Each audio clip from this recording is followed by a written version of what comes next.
What's good with y'all? It's your boy AD, and to be honest, I don't have the highest hopes for Anthem, but I still think it will turn out to be a good game when it comes out officially February 22nd, 2019. But hopefully Bioware putting out a good game will be enough for critics, because in the last go with Mass Effect Andromeda that released March 21st, 2017, it certainly was not. Now getting straight into it, I'm going to be simplifying Bioware's confusing rollout plan, and I mean very confusing rollout plan with Anthem, while also giving some extra info about the game itself. BioWare are the creators of the Mass Effect trilogy, Dragon Age, and Knights of the Old Republic. Many fans remember how badly their last game, Mass Effect Andromeda, was received, so hopefully they can bounce back reclaiming its RPG crown with Anthem. And when I say received, it's because Mass Effect Andromeda wasn't a bad game, but it had certain elements that was really bad, so Mass Effect fans come from the trilogy that's like perfect, so whenever something's not right, like the facial animations, as bad as they were, Mass Effect fans definitely gonna jump all over that. Anthem, being in development since 2012, is an online only game with a shared world feature, meaning your mission will be playing out in the same session at the same time that other players will be having their missions. So in translation, there will be other players in your world while you complete missions. Anthem's story is set in the future where humanity is close to collapsing, and a tool called Anthem, go figure, is used by the gods to build another planet. Enemies known as the Dominion wants to shape the world into their own image, therefore the main motivation for the story is set. The player will be taking on important missions as a freelancer while wearing exosuits called Javelin, whether that's collecting resources or thwarting enemy threats to protect the world from the Dominion. And I saw some gameplay with this. They released gameplay with 3 different Javelins, and I'm gonna get into the names in a second, but the gameplay looked really smooth. It was some canned animations that happened over and over that I'm kind of worried about, but for the most part, the animation looked good. Now, these suits can be customized to have unique weapon and superhuman abilities. There are going to be different versions of exosuits that contain unique abilities. Ranger is an all-around and balanced javelin, while the larger Colossus is more heavily armored, and the Storm uses powerful technology to float effortlessly in the air. Now, for me, watching the gameplay, my favorite was definitely Storm, because even though I do want the features of Iron Man about how they fly and the use of the suit, the Storm floating in the air just looks cooler to me. So I wonder if that's a javelin that's going to be harder to unlock, or I'm pretty sure that they're all going to be unlocked from the start, but I don't know if it's going to be harder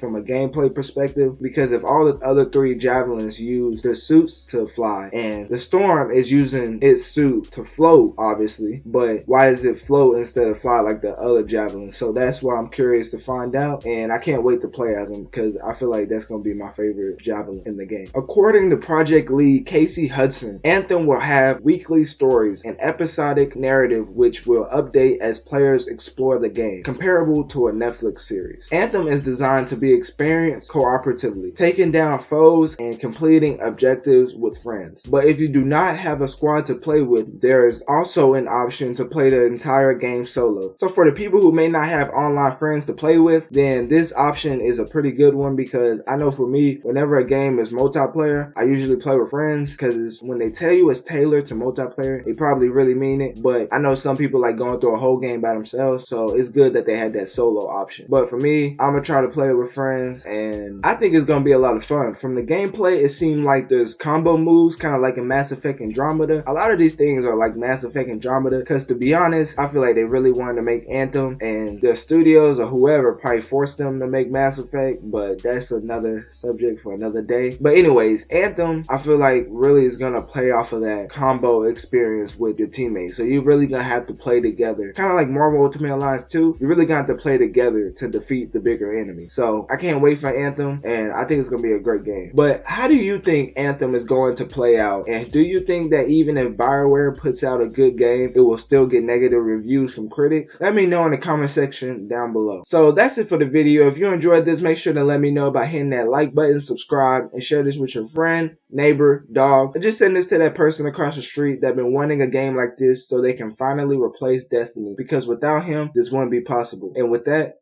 I'm out.